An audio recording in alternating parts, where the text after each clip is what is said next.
Lep pozdrav vsem. Za današnji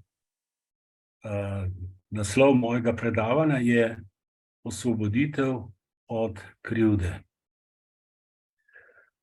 V avtobusu je sedel mladenič in kar naprej gledal skozi okno. Bil je v svojih zgodnjih 20 letih, lepega videza z nežnim obrazom.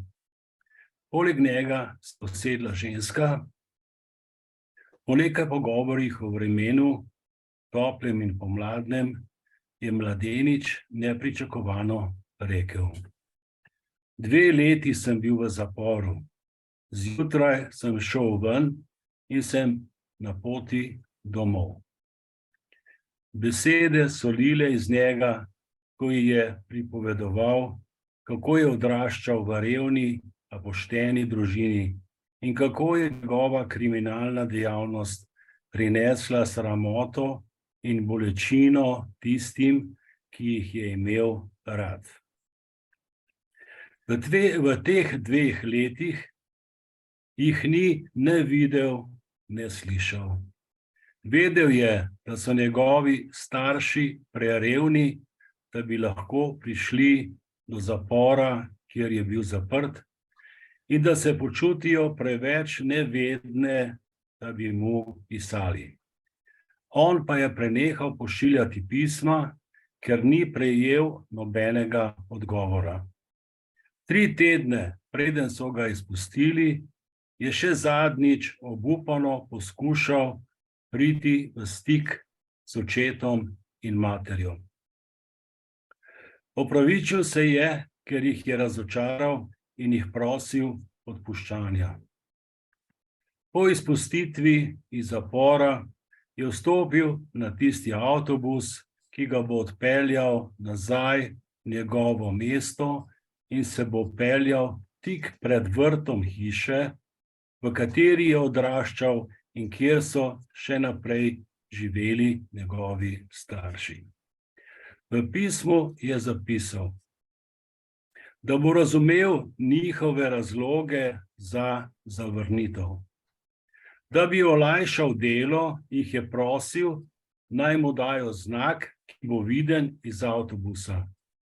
Če so mu odpustili in ga želeli pozdraviti nazaj v hiši, naj bi na staro jablano na vrtu privezali bel trak.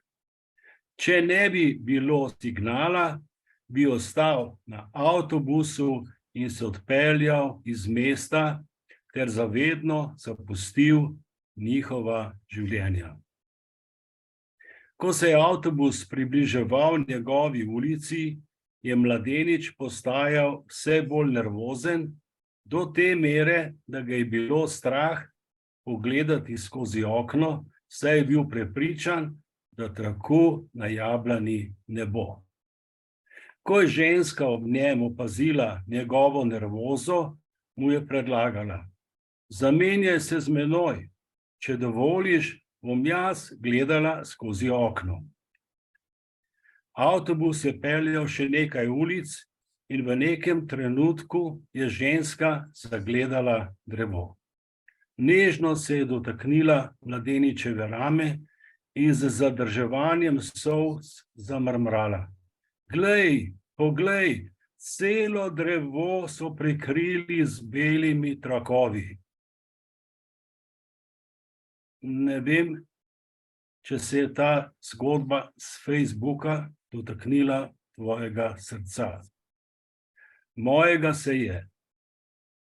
Res lahko zadene bistvo.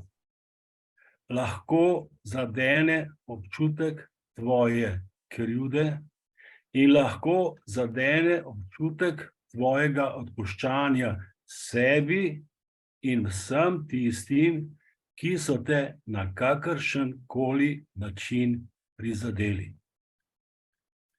Tvoj občutek krivde je priučen od staršev in družbe, v kateri živiš. Predstavniki religij so skozi tisočletja lepo služili in še vedno lepo služijo na odpuščanju krivde. Ampak, nažalost je dejstvo, da ti skozi njih ne more biti odpuščena nobena krivda. Krivdo si lahko odpustiš samo ti sam oziroma sama. V tvoji glavi si jo lahko sicer odpustiš 1000-krat, ampak dokler si krivde ne odpustiš v srcu, tisti odpustki v tvoji glavi žal nič ne veljajo. In ti to globoko v sebi zelo dobro veš, še posebej, če te po tvoji odpustitvi v tvoji glavi še vedno v srcu daje slaba vest. Torej, kako zares odpustiti sam sebi in drugim, ki so te prizadeli? Recept je sila preprost. Ta tvoj dih je reka, ki se od tvojega rojstva do tvoje smrti počasi premika proti oceanu neskončnega mira. Z vsakim izdihom lahko takšno ali drugačno preteklost spustiš po tej reki diha navzdol in se z vsakim tvojim novim vdihom premakneš v novo življenje. Tako se takšna ali drugačna preteklost ne more lepiti na tvojo dušo. Torej, recept je res sila preprost. Izvedba sama pa je malce bolj težavna, ker od tebe zahteva stalno osredotočenost skozi tvoj dih na tvoje dušno srce. Modreci pravijo, da je takih, ki so sposobni sami priti do stalnega osredotočenja na dušno srce, na celem svetu toliko, kot je prstov na eni roki. Vsi ostali pa potrebujemo podporo nekoga, ki je že izmojstril to veščino in enost z dušnim srcem. Dostikrat rečem, vsaka molitev je boljša kot nobena. Ampak molitev je še daleč od tistega zaupanja, za katerega je Jezus rekel: če bi imeli vere samo za eno gorčično zrno in bi rekli tej gori, naj se premakne, bi se ta gora zares premaknila. Znotraj vsakega od nas je nepredstavljiva moč Božjega usmiljena, a tako dolgo, dokler boš o sebi razmišljal, da si ubog ali uboga, da ti nihče ne razume, da ti za nekaj nisi sposoben oziroma sposobna, da ti nečesa ne zmoreš in da itak v tem svetu ti ničesar ne moreš spremeniti, boš, pazi, sluga ali služabnica satanizmu. Boš nasprotnik ali nasprotnica božanske iskre v sebi. Nedavno sem se srečal s svojo odraslo hčerko, s katero se redko kdaj vidiva, in mi je na koncu najinega razgovora rekla: ti si samo en ubogi starček, ki čaka, da bo umrl. Tem njenim besedam sem se od srca nasmejal. Nisem ji uspel pojasniti, da jaz vem, da nikoli ne bom umrl, ker je duša itak neumrljiva in ker je to življenje samo še ena lekcija, v kateri se lahko dvignemo v višjo zavest, v bolj srečno življenje ali pa pademo v notranjo praznino, iz enega v drugo trpljenje. Božanska sila nas z vsakim vdihom blagoslavlja. Kaj pa mi počnemo z njenimi blagoslovi, je pa itak odvisno zgolj in samo od vsakega od nas. Nihče od nas ni bil poslan v to življenje, da bi lagal, da bi kradel in da bi ubijal. Nihče od nas ni bil poslan v to življenje zato, da bi drugim povzročal zlo. Vsi smo tu zato, da si prizadevamo za naše skupno dobro, za dobrobit družine kot osnovne celice družbe, za dobrobit naroda, ki tu živi. Vsak zase globoko v sebi dobro ve, komu služi in ali zares izpolnjuje tisto poslanstvo, zaradi katerega je prišel v ta svet. Stara modrost pravi: spremeni sebe in spremenil boš svet. Vsak se lahko spremeni in začne delati za naše skupno dobro. Vsak lahko v sebi začuti božansko iskro, ki ga živi.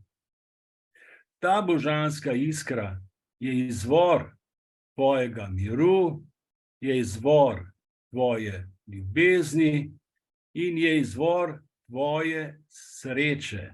Samo nehaj igrati razne vloge sebe in bodi to, kar zares si. Božansko bitje luči. Zapomni si, tisti beli trakovi iz zgornje zgodbe so še vedno privezani na drevesu tvojega dušnega srca. Kajti tam je tisti tvoj pravi dom, ki je vedno bil in vedno bo. Pravi dom vseh tvojih domov. Iz srca ti želim vse dobro, kjerkoli si in karkoli počneš. Bodi blagoslovljen in bodi blagoslovljena. Hvala.